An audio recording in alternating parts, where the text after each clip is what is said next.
नमस्कार, स्वागत है आप सभी का एक बार फिर से आपके अपने YouTube चैनल सक्सेस मंत्रा बाय दीपक राय में। दोस्तों, यूपी आंगनबाड़ी बम्पर पदों पर भर्ती लगभग 23,000 पदों पर भर्ती का देखिए 2-3 दिन पहले आप लोगों ने न्यूज़ सुनी होगी और आज जो तारीख है 18 मार्च है। आज से देखिए यहाँ पर इसके ऑनलाइन आवेदन के लिंक ओपन हो गए हैं। तो जो भी महिलाएं हैं, इच्छुक हैं आंगनबाड़ी भर्ती कार्यकर्ता इसके जो पद हैं उसके लिए आवेदन करने के लिए, तो उनके लिए एक विशेष जानकारी इस वीडियो में है।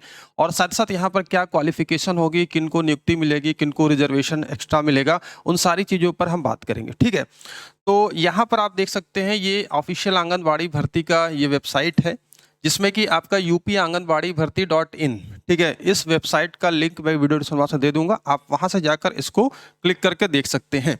और वेलकम टू आंगनबाड़ी रिक्रूटमेंट 2024। साथ साथ यहाँ पर देख सकते हैं लेटेस्ट वैकेंसी के अंतर्गत विभिन्न जिलों से, है ना, विभिन्न जिलों से यहाँ पर देखिए आप जिस भी जिले से बिलोंग करते हैं वहाँ पर आपके लिए, ठीक है, ये भर्तियां हैं और लास्ट डेट यहाँ पर मेंशन की गई है। जैसे कि आप यहाँ पर देखोगे मुजफ्फरनगर के लिए आंगनबाड़ी भर्ती विज्ञप्ति है, लास्ट डेट 1/4/24 है।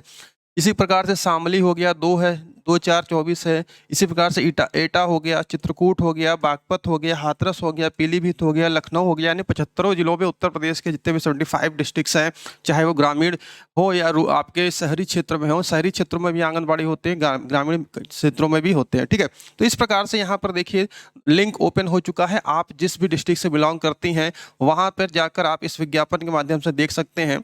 और सपोज दैट मैं यहाँ पर एक ओपन करता हूँ, सबकी देखिए अलग अलग डेट है क्योंकि ये डिस्ट्रिक्ट वाइज होता है ना, डीएम साहब की निगरानी में ये सब भर्तियाँ होती हैं, तो डिस्ट्रिक्ट वाइज है, सबकी अलग अलग है। तो इस प्रकार से यहाँ पर देखिए सारे डिस्ट्रिक्ट जिलों के लेकर यहाँ पर हर जिले की लास्ट डेट अलग अलग है। ठीक है, अगर मैं यहाँ पर देखिए मैं ओपन करता हूँ, मान लीजिए भदोही का है, तो मैंने यहाँ पर ओपन किया तो भदोही के लिए देखिए यहाँ पर ये लिखा हुआ है ना।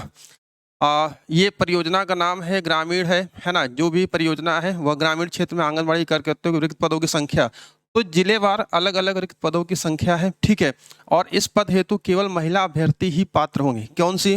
केवल महिला अभ्यर्थियों के लिए ही आंगनबाड़ी भर्ती है आपकी। और साथ साथ यहाँ पर देखिए न्यूनतम शैक्षिक योग्यता क्या है आपका? 12th पास, 12वीं पास आपको होना है। ठीक है, 12वीं पास रहना है। 1/1/2024 को न्यूनतम आयु 18 वर्ष एवं अधिकतम आयु आपकी 35 वर्ष होनी चाहिए, है ना।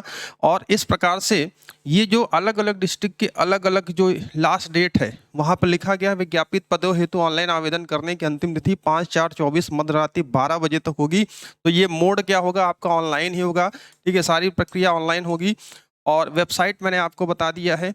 अब देखिए यहाँ पर क्या है, ये केवल महिलाओं के लिए ही है। अब इसमें भी 50% सीटें रिजर्व हैं जो शासनादेश है, मैं यहाँ पर आपको बता देता हूँ। तो शासनादेश अगर आप यहाँ पर दोस्तों देखेंगे तो ये जो शासनादेश 2023 का शासनादेश है, ठीक है, ये अनामिका सिंह है, सचिव उत्तर प्रदेश शासन समस्त जिलाधिकारी उत्तर प्रदेश। सबसे बड़ी बात तो यह है कि भर्ती की प्रक्रिया क्या है, कैसे भर्ती होगी, क्या सभी पदों पर सीधी भर्ती होगी या पहले से जो कार्यकर्ती कार्यरत है उनको इसमें रिजर्वेशन दिया जाएगा। ठीक है, तो यहाँ पर सारी चीज़ें देखिए मेंशन कर दिया गया है, एक एक चीज़ मैं आपको समझाता चलूंगा। आंगनबाड़ी कार्यकर्तियों, मिनी आंगनबाड़ी कार्यकर्तियों सहायिकाओं हेतु शैक्षिक योग्यता इंटरमीडिएट या उसके समकक्ष हो, जैसा कि वहां पर भी लिखा था। ठीक है, न्यूनतम 18, अधिकतम कितनी होनी चाहिए? 35 वर्ष होनी चाहिए। अब 62 वर्ष की आयु प्राप्त होने के उपरांत उनकी मानदेय आधारित सेवाएं समाप्त हो जाएंगी। सबसे पहले तो ये ध्यान रखिएगा, आंगनबाड़ी कार्यकर्ती हैं, ये संविदा पर है। ठीक, संविदा पर है, आपको क्या मिलेगा? मानदेय मिलेगा। ठीक है, जैसे ही आप 62 वर्ष कंप्लीट करते हैं आपकी सेवा स्वतः समाप्त हो जाएगी। आप इसमें कोई भी क्लेम नहीं कर सकते कि हमें परमानेंट किया जाए। ठीक है, सब कुछ यहाँ पर लिखा गया है।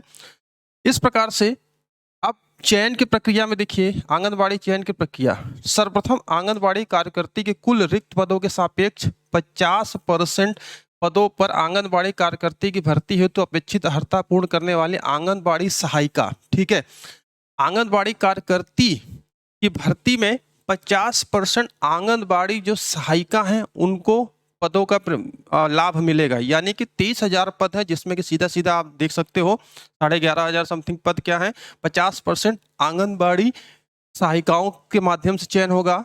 देन आपका 50% आप जो विज्ञापन करेंगे, जो न्यूली फ्रेश है, जो आंगनबाड़ी कार्यकर्ती आंगनबाड़ी सहायिका नहीं है और आंगनबाड़ी सहायिका ये है जो पहले से आंगनबाड़ी में कार्य कर रही हैं। ठीक है। लेकिन ये भी ध्यान रखिएगा जो आंगनबाड़ी सहायिका हैं कितने साल तक वो कार्यरत हैं, ताकि उनको इस 50% में क्या हो, रिजर्वेशन मिले।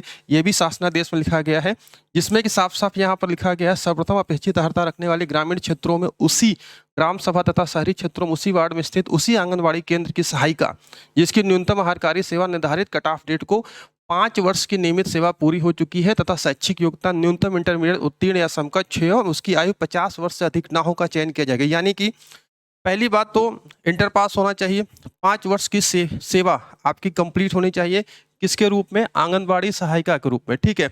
और आपकी एज 50 वर्ष से अधिक नहीं होनी चाहिए, ये क्राइटेरिया रखा गया है। तो ऐसी आंगनबाड़ी सहायिका जो आंगनबाड़ी कार्यकर्ता के लिए यहाँ पर आवेदन करेंगे उनको रिजर्वेशन मिलेगा, ठीक है। परियोजना स्तर पर 50% कोटा न पूर्ण होने पर, ठीक है, यहाँ पर भी लिखा गया जनपद स्तर पर कुल लिखते हो सापेक्ष 50 पदों पर चयन किया जाएगा, ठीक है। अगर 50% कोटा पूरा नहीं होता तो ये 50% के अलावा 60% भी हो सकता है, तो ये हो सकता है। और इसके लिए देखिए कोई एग्जाम नहीं होगा, ये मेरिट आधार पर ये भर्ती फिलअप की जाएगी, संविदा के आधार पर है, ठीक है। भर्ती यहाँ पर ये फिलअप की जाएगी। अब थोड़ी बहुत और जैसे यहाँ पर आप देखोगे, है ना, जो प्रक्रिया है सारी चीजें हैं, आप इसको वेबसाइट से डाउनलोड कर सकते हैं। आवेदन प्राप्ति, चयन समिति के गठन। अब चयन समिति की बात अगर करते हैं, देखो मेरिट आपके डिसाइड की जाएगी, ठीक है। जो मेरिट बनाने का जो प्रक्रिया है, एक ही श्रेणी में एक से अधिक पात्र अभ्यर्थियों को उपलब्ध होने की दशा में सभी अभ्यर्थियों की मेरिट लिस्ट बनाई जाएगी। आंगनबाड़ी कार्यकर्ता, मिनी आंगनबाड़ी कार्यकर्ता, सहायिका के सभी पदों के लिए न्यूनतम शैक्षिक योग्यता इंटरमीडिएट या समकक्ष, अधिकतम शैक्षिक योग्यता स्नातक के आधार पर मेरिट तैयार की जाएगी। तो अगर आप पीजी हैं तो आपको इसमें प्रेफरेंस मिलेगा, ठीक है। तो ये पूरा क्राइटेरिया है, आप इसको पढ़ सकते हैं, ये शासनादेश वेबसाइट पर अवेलेबल है, या आप हमारे टेलीग्राम चैनल से भी इसको ले सकते हैं, यहाँ पर हम इसको शेयर कर देंगे, ठीक है। तो इस प्रकार से ये आपकी चयन प्रक्रिया की जाएगी, ठीक है। और एक मिनट, बहुत सारे रूल्स हैं, जैसे सेवा समाप्ति हो गया, यदि वर्तमान में कार्यरत कोई आंगनबाड़ी कार्यकर्ता, मिनी आंगनबाड़ी कार्यकर्ता सहित ग्राम सभा सदस्य, ग्राम प्रधान, क्षेत्र पंचायत सदस्य, क्षेत्र पंचायत अध्यक्ष या इसके अलावा कोई आपका वो समझा जाता है ना, तो आपकी संविदा भी समाप्त कर दी जाएगी। तो मेनली चलिए फिलहाल जो भर्ती आगे है, तो आप अगर इसमें ज्वाइन होना चाहते हैं तो आप अपने लेवल से अपने डिस्ट्रिक्ट को देखकर यहाँ पर कर सकते हैं। ये शासनादेश को पूरा अच्छे से पढ़ लीजिएगा, सारी चीज़ें हैं, मेन चीज़ें मैंने जो थी वो मैंने बता दिया है, ठीक है। और अलग अलग डिस्ट्रिक्ट में अलग अलग ये लास्ट डेट यहाँ पर आप देख सकते हैं। तो बड़ी भर्ती है और इसका कोई एग्जाम नहीं होगा, आपको आवेदन करना है, आपकी मेरिट के आधार पर आपका चयन किया जाएगा। तो दोस्तों अभी के लिए इतना ही, बने रहिए चैनल के साथ और लेटेस्ट सरकारी जॉब्स और तैयारी के लिए आप चैनल को सब्सक्राइब करके बेल आइकन को जरूर प्रेस करिए, ताकि आने वाली नोटिफिकेशन आपको समय से मिलती रहे। तो मिलते हैं नेक्स्ट वीडियो में, थैंक यू।